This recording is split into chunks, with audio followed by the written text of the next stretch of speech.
अस्सलाम वालेकुम दोस्तों, मैं हूं खालिद रज़ा और आप देख रहे हैं रज़ा इलेक्ट्रॉनिक्स। जैसा कि दोस्तों यहाँ कई तरह के पंखे वाइंडिंग करके रखे गए हैं, तो आज के इस वीडियो में हम पेडिस्टल फ़ैन के रिवाइंडिंग डेटा और इसके कनेक्शन के बारे में बातचीत करेंगे। दोस्तों आज की इस वीडियो में मैं आपको पेडिस्टल फ़ैन का ऐसा वाइंडिंग डेटा दूंगा कि जो तकरीबन तरह के पेडिस्टल फ़ैन में बहुत अच्छी तरह से काम करता है।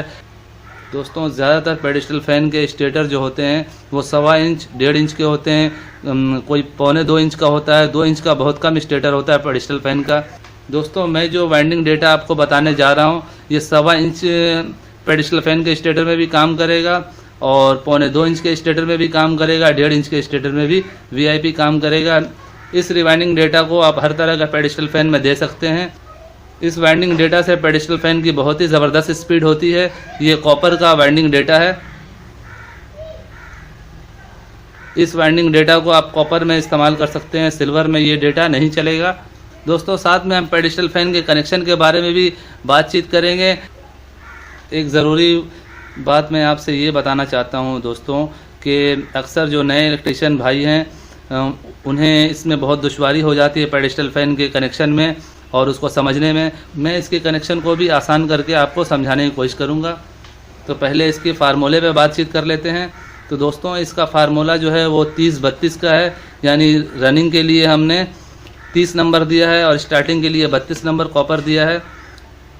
अंदर हमने 320 और 180 टन दिए हैं 32 नंबर कॉपर वायर से स्टार्टिंग के लिए, और ऊपर हमने 30 नंबर कॉपर वायर दिया है रनिंग के लिए।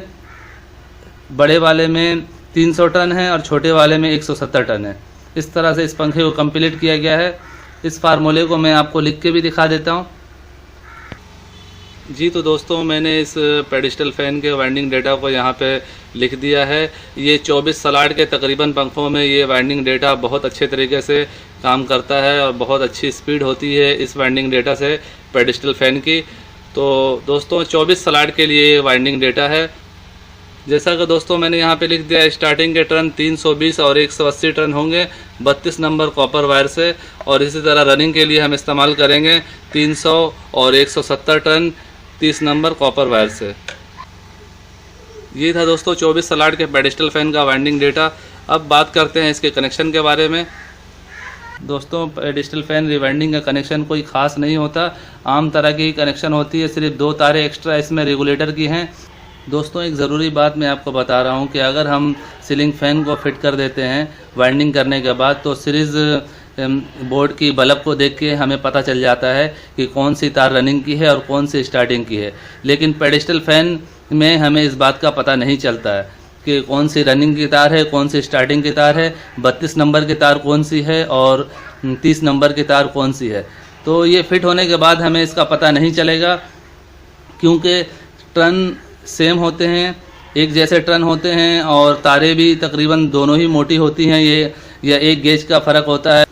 तो इसकी वजह से जो नए हजरात हैं, जो नए इलेक्ट्रीशियन हैं, उन्हें सीरीज़ बोर्ड के बल्ब को देख के सही अंदाज़ा नहीं होता है। और अगर आपने चाल स्टार्टिंग पे कर दिया सेट, तो उस सूरत में पंखे की स्पीड नहीं होती है और बाज़ औक़ात पंखा भी जल जाता है। तो हमें पंखे को फिट करने से पहले कनेक्शन करते हुए कोई ऐसा तार का मार्का देना है, कोई ऐसी तरीके से तारों का कलर देना है कि जब हम फिट कर ले तो हमें ये परफेक्ट पता रहे कि ये तार रनिंग की है या स्टार्टिंग की है।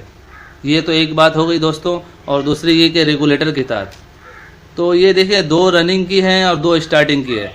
ये हमने इकट्ठे निकाल दिए। 4 लीडें होती हैं, जिस तरह सीलिंग फ़ैन में 4 लीडें होती हैं, 2 रनिंग वाली और 2 स्टार्टिंग वाली। तो इसी तरह पेडिस्टल फ़ैन में 2 रनिंग की 2 स्टार्टिंग की तारें निकल जाती हैं। अब 2 तारें रेगुलेटर की होती हैं, तो वो भी कनेक्शन का तरीक़ाकार मैंने पहले कई दफ़ा बताया है, और अगर किसी भाई ने उसे नहीं देखा तो नीचे डिस्क्रिप्शन में उसका लिंक मैंने दे दिया है, आप वहाँ पे जाके उसे देख सकते हैं। फिर भी मैं यहाँ पे आपको और भी तफसीली तरीके से समझाने की कोशिश करता हूँ।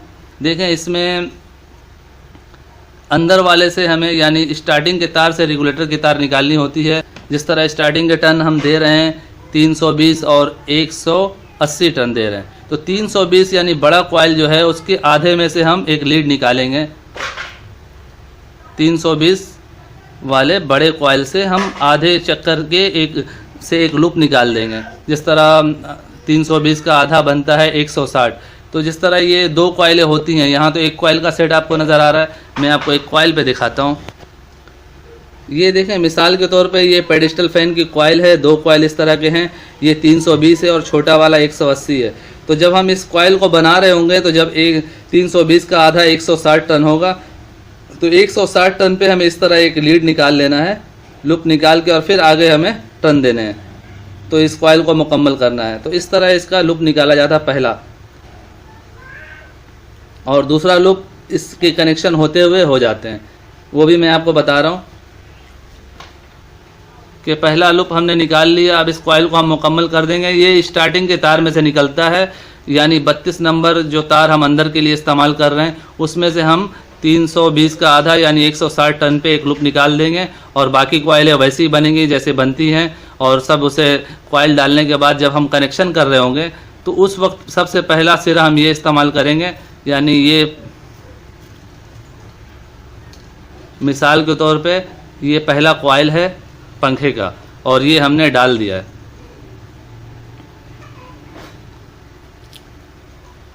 मैं दोस्तों इस कॉइल के ज़रिए आपको समझा रहा हूँ कि आसानी हो जाए, क्योंकि कॉइल डली हुई होती हैं तो बाज़ औक़ात साफ़ नहीं दिखती हैं। तो ये दोनों कॉइल डल जाने के बाद ये छोटी लीड को हम मेन लीड बना देंगे, पहला लीड बना देंगे, और दूसरा जो है ये लूप हमने निकाला है बीच से, ये मैं आपको दिखा रहा हूँ, ये बीच वाला लूप, ये एक लूप हो जाएगा ये रेगुलेटर के लिए, और ये दूसरी तार जाएगी इसके साथ वाले कॉइल के बड़ी लीड में। जब हम इस तार को मिलाएंगे तो इन तारों को आपस में कनेक्ट भी कर देंगे दूसरे तार से, यानी फॉर एग्जांपल यहाँ पे ये तार लगी हुई है, तो यहाँ वाली तार जाकर ये बड़ा दूसरे बड़े से मिल रही है, और साथ में इसमें हम एक इस तरह का तार भी ज्वाइन करके वो बाहर निकाल लेंगे। एक लूप यानी पहला सिरा ये मेन सिरा हो गया जो पहला है, और फिर दूसरा ये जो बीच से हमने लूप निकाला बड़े कॉइल से ये हो गया। और जब हम कनेक्शन कर रहे हैं पहला, तो ये पहला कनेक्शन जब हम करेंगे तो इन दोनों तारों को यानी इस कॉइल को और इस कॉइल को आपस में जोड़ भी देंगे, और साथ में ये ऐसी एक तार लगा के बाहर लीड निकाल लेंगे। ये 2 लीडें रेगुलेटर की हो जाएंगी।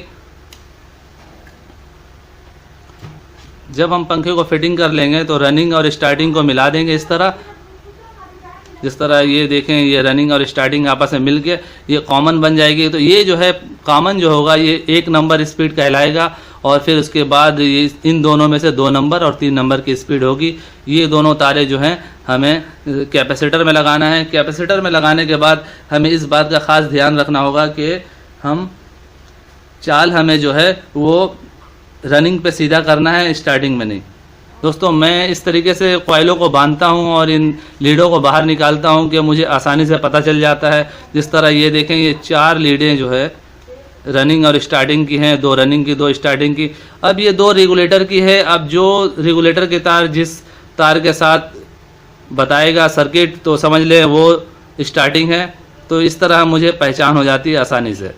और अगर 5 तार देते हैं तो उसमें पहचान करना नए इलेक्ट्रिशियन के लिए बहुत मुश्किल हो जाता है। तो मैं आपको यही मशवरा दूंगा कि जब भी आप पेडिस्टल फ़ैन वाइंडिंग किया करें या वॉशिंग मशीन की मोटर वाइंडिंग किया करें, तो अंदर कॉमन ना बनाएं। कॉमन को जितनी लीडें हैं वो सब बाहर निकाल दें। बाहर निकाल के आप कॉमन बनाएंगे तो आपको आसानी से हर चीज़ का पता चल जाएगा और आपको कनेक्शन करने में दुश्वारी नहीं होगी। दोस्तों इन दोनों में रनिंग स्टार्टिंग है, तो स्टार्टिंग के तारों में हमें चाल सीधा रखना है, यानी दोनों तारे कैपेसिटर में लगा देंगे। और बिलफर्ज हम लाल वाले को रनिंग समझते हैं तो लाल वाले पे मेन बाहर के आके लग जाएगी, और दूसरी मेन जो है वो सिलेक्टर से होते हुए 1 2 3 जिस तरह पहले नंबर पे इधर, दूसरे नंबर पे इन दोनों पे, दूसरे तीसरे में इन दोनों में कनेक्ट होगा। तो इस तरह ये पंखे की स्पीड बन जाती है। मज़ीद मैं पंखे के कनेक्शन पे इंशाल्लाह कोशिश करूँगा कि और भी आपको गाइड कर सकूँ। उम्मीद करता हूँ आपको ये वीडियो अच्छी लगी होगी। अगर अच्छी लगी है तो इसे लाइक ज़रूर कीजिए और अपने दोस्तों को भी ज़्यादा से ज़्यादा शेयर करें कि उनके भी मालूमात में इजाफ़ा हो। और अगर आप मेरे चैनल में नए हैं तो मेरे चैनल को सब्सक्राइब कर लें और साथ में घंटी का बटन लाजमी दबा दें कि जब भी मैं नई वीडियो अपलोड करूँ तो उसका नोटिफिकेशन आपको मिल जाए। तो दोस्तों अपना बहुत सारा ख्याल रखिएगा और अपनी दुआओं में मुझे ज़रूर याद रखिएगा। ऐसे ही मालूमाती वीडियो के साथ फिर मुलाकात करेंगे। तब तक के लिए अल्लाह हाफिज़।